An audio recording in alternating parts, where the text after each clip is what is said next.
You know how we all freak out if our phone battery drops to 5% and there's no charger in sight? Imagine being a medieval monk who has to copy a 300-page manuscript by candlelight. No backup, no Kindle version, and definitely no Amazon Prime delivery. This is the story of basically how monasteries kept their knowledge alive in a world without Wi-Fi, and much, much more. I'm taking a documentary-style approach to this one, so titles are announced at each section. Enjoy. 1. Monasticism as a global phenomenon. When we talk about the term monastery, many envision medieval Europe's stone cloisters, echoing with Gregorian chants, or perhaps a Buddhist temple perched atop a misty Asian mountaintop. In truth, monastic institutions have appeared in numerous religious traditions across the world, from Christian abbeys in Europe to Buddhist viharas in India and East Asia, from Eastern Orthodox skeets to Himalayan Tibetan lamaseries. Although each tradition has distinct practices, shared threads unite them: withdrawal from worldly affairs to pursue spiritual devotion, a regulated communal life, and often a devotion to learning and scholarship. Throughout the Middle Ages, monasteries served as centers of literacy, manuscript preservation, and intellectual inquiry in societies where formal education was scarce. Monks and nuns, living under vows of poverty and discipline, found themselves at the heart of scriptorium work, copying precious manuscripts that might otherwise vanish. Meanwhile, these monastic communities honed philosophical, scientific, and theological ideas, sometimes making remarkable contributions to mathematics, astronomy, history, or architecture. Yet monastic impact went further still, shaping agricultural practices, social welfare, and even political diplomacy. Pretty impressive for the time, honestly. In Europe, Benedictine monks transformed large tracts of swamp or forest into arable farmland. In China and Japan, Buddhist monasteries influenced local economies by introducing new agricultural methods or sponsoring infrastructure. Tibetan monasteries became nexuses for advanced philosophical debate and the creation of intricate religious art. Whether forging wine in French abbeys or innovating script forms in a Japanese temple, monastics often brought discipline and continuity to knowledge generation in otherwise tumultuous times. We'll examine how monasteries across different religions, continents, and cultures bridged the gap between scribes and scholars in the medieval age. We begin with the rise of Christian monasticism in Europe, then explore Eastern and other global monastic traditions, unraveling how these enclaves of devotion became sanctuaries of scholarship. 2. Christian monasticism in medieval Europe. Benedictine foundation. In Western Europe, Benedict of Nursia, early 6th century, stands as a pivotal figure in shaping medieval monasticism. His rule of Saint Benedict set guidelines for communal living, balancing prayer, or ora, with work, labora. By prescribing stable residence, regulated labor, and shared liturgical life, Benedict's rule nurtured an environment conducive to both manual tasks and intellectual pursuit. The Benedictine model. Early Benedictine monasteries spread across the Frankish realm, Anglo-Saxon England, and beyond. They were typically self-sufficient complexes containing a church, dormitory, refectory, and perhaps most significantly,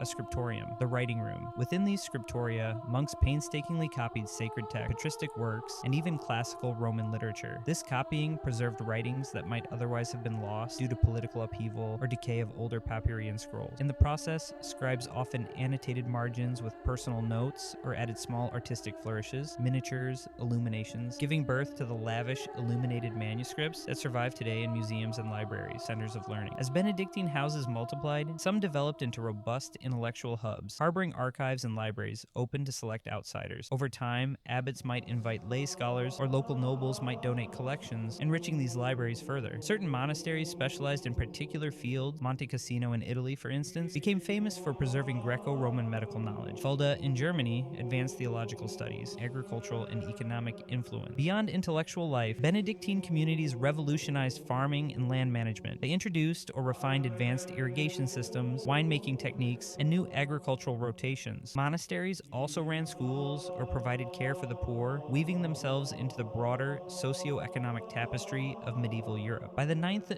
to 10th centuries, the Benedictine model, sometimes reformed under Cluny or Cistercian movements, kept monastic scholarship vibrant. Abbeys maintained scriptoria, minted new scholars, and championed the idea that labor in fields or workshops could harmonize with labor at the desk, forging a holistic approach to spiritual and intellectual growth. 3rd, Cluniac and Cistercian reforms, enhancing scholarship. Cluny and the revival of learning. Founded in 910 CE in Burgundy, France, Cluny Abbey broke from feudal entanglements by placing itself directly under papal authority. Freed from secular control, Cluny expanded rapidly. Dozens, later hundreds, of Cluniac priories formed a network recognized for its rigorous liturgical practice and cultural patronage. Clooney's emphasis on elaborate worship, ironically, also nurtured a devotion to fine music, high quality manuscripts, and theological reflection. Monasteries in the Cluniac network were well funded through noble donations, allowing them to assemble extensive libraries. While Cluny itself was famed for its majestic church and long liturgical celebrations, many of its subordinates developed local scriptoria. The Cluniac system prized education for novices, ensuring new monks grasped Latin literacy well enough to perform complex choral services and handle sacred texts. Consequently, the Cluniac movement contributed significantly to maintaining textual continuity during the 10th and 11th centuries. 3.2 Cistercians returned to simplicity but not ignorance. Emerging in the late 11th century, the Cistercian order sought to recapture Benedict's original spirit of austerity, rejecting perceived Cluniac excess. With a focus on manual labor and modest architecture, Cistercians might appear less scholarly at first glance. In reality, many Cistercian houses preserved advanced scriptoria. Their members included prominent theologians, e.g., Bernard of Clairvaux, whose letters and treatises circulated widely. Some Cistercian monasteries also specialized in advanced agricultural techniques, draining swamps and foraging farmland that financed monastic libraries. Furthermore, the white monks, as Cistercians were called due to their undyed habits, built strong ties with universities that arose in the 12th century, exchanging treatises on spirituality, canon law, or natural philosophy. While they championed simplicity in liturgy and church ornamentation, they hardly neglected scholarship. Indeed, they used meticulously kept manuscripts to ensure uniform reading of the rule and theological works across their rapidly multiplying abbeys. Fourth, Eastern Orthodox monasticism, transmitting Greek and Byzantine knowledge. 4.1 Byzantine monastic traditions. In the Eastern Roman Byzantine Empire, monasticism also flourished, though shaped by Eastern Christian spirituality and Greek language heritage. From early anchorites in the Egyptian deserts to the Coenobitic communities in Cappadocia, Eastern Orthodox monastic life emphasized prayer, ascetic discipline, and communal worship.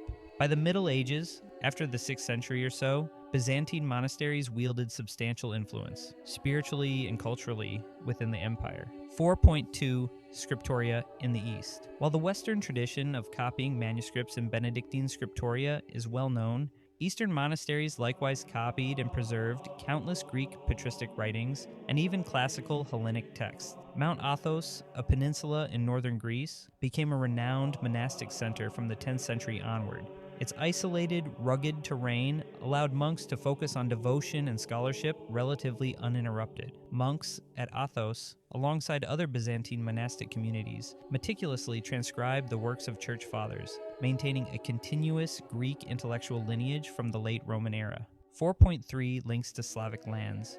Another notable thread is how Byzantium influenced neighboring Slavic territories. Saints Cyril and Methodius, 9th century, were Byzantine missionaries, themselves shaped by monastic spirituality. They pioneered the Glagolitic, then Cyrillic scripts, enabling the translation of religious texts into Slavonic. Over time, this gave rise to monastic scriptoria in places like the Kievan Rus' region, bridging Eastern Orthodoxy to emerging Slavic states. Hence, Eastern Orthodox monasteries, like their Western counterparts, stood at the crossroads of faith and education, ensuring the survival of both Christian theology and classical Greek knowledge through tumultuous centuries of war and empire shifts. Their role, though less commonly celebrated in Western narratives, was equally essential for the global tapestry of medieval scholarship. 5. Islamic scholarship in madrasa and ribat traditions, a tangential parallel. Though Islamic civilization in the Middle Ages lacked monasteries in the same sense as Christian or Buddhist traditions, it developed parallel institutions, madrasas, ribats, and khankas, which combine learning, devotion, and communal life for scholars or mystics. While not precisely monastic, these institutions functioned as centers of knowledge, especially under the Abbasid Caliphate and subsequent dynasties. 5.1 Madrasa, Learning Hubs. A madrasa was primarily an educational institution providing advanced instruction in Quranic studies, hadith, Islamic jurisprudence, and sometimes philosophical or scientific texts. Wealthy patrons, caliphs, sultans, or viziers, endowed madrasas with libraries and stipends for scholars. The environment often encouraged semi monastic living. Students and teachers resided on site, devoted to study and daily prayers. Although they didn't replicate the vow based monastic lifestyles, these sites nurtured a scholarly culture paralleling the scribes to scholars trajectory in Christian monasteries. 5.2 Ribat and Sufi communal lodgings. A ribat was originally a frontier fortress manned by voluntary warriors, murabitun for jihad, but some ribats evolved into Sufi retreats or hospices. Like Christian monastic complexes, these Sufi lodges combine spiritual dedication with some measure of textual study and copying. Members practiced dhikr, remembrance of God, and taught mystical theology. While less focused on producing or copying secular or classical texts, they maintained local religious traditions and writing, and occasionally facilitated broader literacy among devout adherents. 5.3 Impact on transmission of knowledge. Scholars in the Islamic world preserved and expanded upon Greek philosophical works, scientific treatises, and mathematics. They introduced commentaries, conducted original research, and distributed manuscripts throughout the Dar al-Islam. Although the impetus behind these institutions differed from Christian monastic asceticism, the end result, the safeguarding and multiplication of texts, shared a similar cultural impact. Thus, while monasteries in the strict sense weren't part of Islamic tradition, the spirit of dedicated scholarship thrived in parallel forms, ensuring the global cross-pollination of knowledge that would feed into the European Renaissance centuries later. 6. Buddhist monasteries in Asia, viharas, and scholarly pursuits. 6.1 Monastic roots in India. Turning to Asia, Buddhist monasteries, viharas, date back to the earliest days of the faith. Monks gathered in communal dwellings for the rainy season, the varsha, eventually formalizing year-round monastic sites. By the medieval period, roughly 5th to 15th centuries in a broad sense, viharas spread across India, culminating in large centers like Nalanda in present-day Bihar. Nalanda, active from around the 5th century CE to the 12th century, housed up to 10,000 monks at its peak, serving as a renowned university-like complex with vast libraries and multiple fields of study: Buddhist philosophy, grammar, logic, astronomy, and medicine. 6.2 China and the spread of Buddhist scholarship. Monasticism traveled along the Silk Road into China, where from the 4th century onward, large Buddhist monasteries flourished, often with imperial patronage. Monks, including Kumarajiva or Xuanzang, engaged in translating Sanskrit scriptures into Chinese, forging immense canons. These monasteries also taught calligraphy, philosophy, and provided charitable services. Some even had scriptoria for copying sutras. By the Tang Dynasty, 7th to 10th centuries, Chinese Buddhist monastic complexes functioned as cultural hubs, preserving Indian texts, commentaries, and newly emerging Chinese Buddhist doctrines. 6.3 Japan, Korea, and Tibet. Buddhism continued spreading. In Korea, the Goryeo period, 10th to 14th centuries, saw massive woodblock printing projects culminating in the Tripitaka Koreana, over 80,000 woodblocks of Buddhist scriptures carved meticulously by monastic teams. Meanwhile, Japan's Nara and Heian eras gave rise to monastic libraries and scriptorium-like efforts in famous temples such as Todaiji. In the Tibetan plateau, vast monasteries, like Sera and Drepung near Lhasa, became famed for monastic debate and scholarly work, producing philosophical treatises integral to Mahayana and Vajrayana thought. 6.4 Broader educational legacy. By the Middle Ages, Buddhist monasteries in many parts of Asia had become research centers bridging religion, philosophy, linguistics, art, and science. They taught novices reading and writing, advanced knowledge of cosmology or medicine, and often housed traveling scholars from distant regions. These institutions paralleled Christian abbeys in forging networks that preserved, copied, and disseminated texts critical for future generations. 7. Monasteries and the evolution of script and bookmaking. 7.1 Innovations in scribes' tools. Monasteries worldwide played key roles in refining writing instruments and mediums. In Christian Europe, scribes used quills on parchment or vellum, painstakingly preparing surfaces to ensure legible script. Some monasteries specialized in ink-making techniques, employing carbon-based black inks or iron gall mixtures. Meanwhile, in Buddhist Asia, monks developed woodblock printing centuries before Gutenberg's movable type in Europe. The Chinese invention of paper in the early centuries CE, followed by improved papermaking methods, significantly boosted textual reproduction in monasteries. 7.2 Illumination and Decoration. Among Christian communities, the tradition of illuminated manuscripts reached an apex. Celtic monasteries like Iona or Lindisfarne in the British Isles produced elaborately decorated gospels, featuring zoomorphic interlace and vibrant color. Even if many monastics embraced a vow of poverty, scriptoria often splurged on gold leaf and rare pigments for God's glory. In Asia, some Buddhist sutra scrolls were adorned with gold calligraphy on indigo paper. Notably in Japan, the shared principle, holy texts deserve the highest artistic flourish. 7.3 Preservation and Cataloging. Early forms of library cataloging emerged in monastic contexts. In large abbeys or viharas, a designated monk librarian oversaw the shelves, ensuring that each manuscript's location was recorded. Marginal notes or colophons revealed each copyist's identity, copy date, and sometimes the reason for the text's creation. In this manner, monks built proto-library systems centuries before widespread secular universities. Monastic care in storing and protecting volumes also meant these texts survived invasions, fires, or general neglect better than unguarded works outside.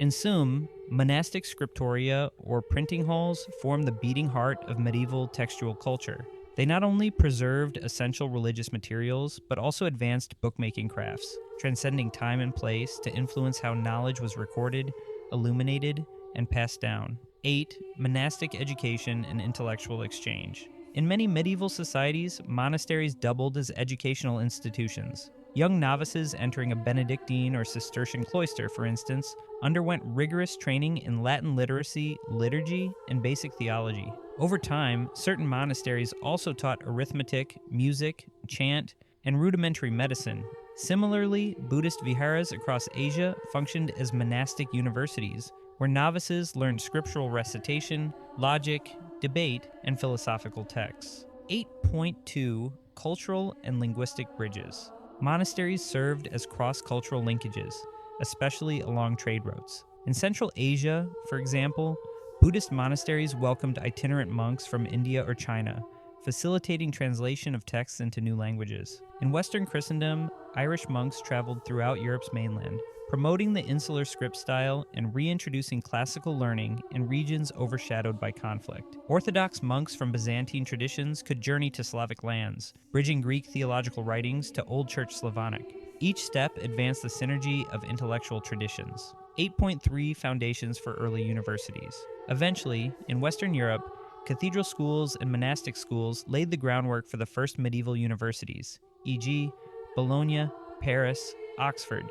While those universities soon gained autonomy, many early instructors were monks or canons, and the library collections they used traced back to monastic scriptoria. Similarly, in Asia, major monastic complexes often functioned akin to universities, awarding recognized levels of doctrinal mastery. Despite differences in structure, the impetus, a community dedicated to advanced scholarship underpinned by spiritual discipline, remained a uniting theme in monastery-based education worldwide. 9. Political, social, and economic roles more than just books. 9.1 Diplomacy and political clout. Monasteries weren't merely academic enclaves. In medieval Europe, powerful abbots or bishops sometimes wielded feudal authority, controlling extensive lands and serfs. They entered diplomatic negotiations with princes or even foreign rulers, acting as agents of church-state policy. Some monasteries minted coins, reinforcing local economies.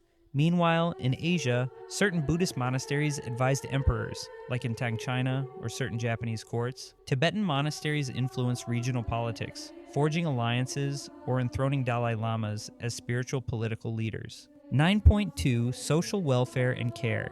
Throughout the Middle Ages, monasteries offered social services. Many maintained hospitals, shelters, or alms distribution for the poor.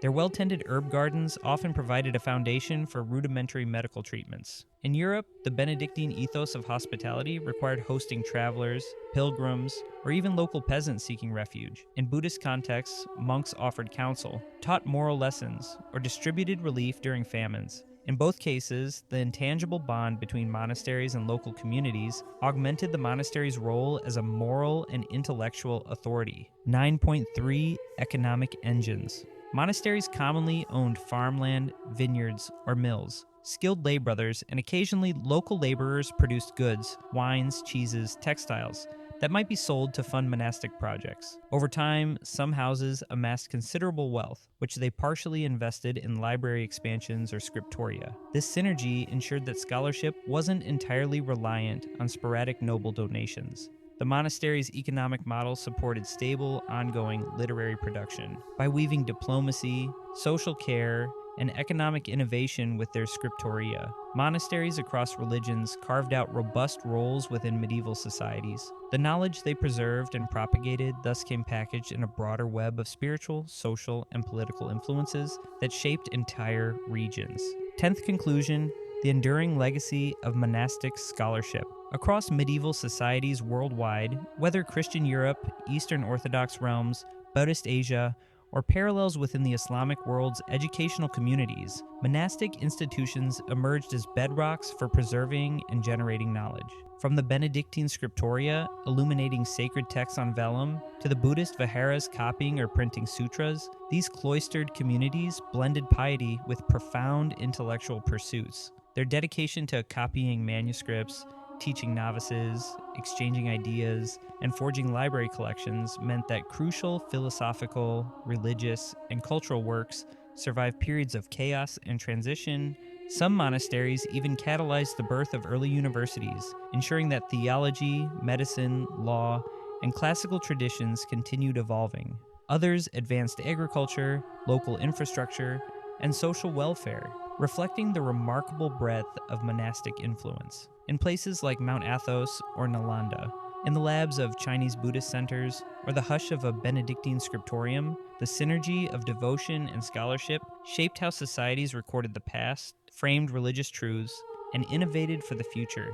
Though the rise of universities, secular governments, and modern printing eventually diminished the unique monopoly monasteries held on textual culture, their legacy is undeniable. Without them, countless manuscripts, from Aristotle to Avicenna, from sacred gospels to Buddhist sutras, might have vanished forever.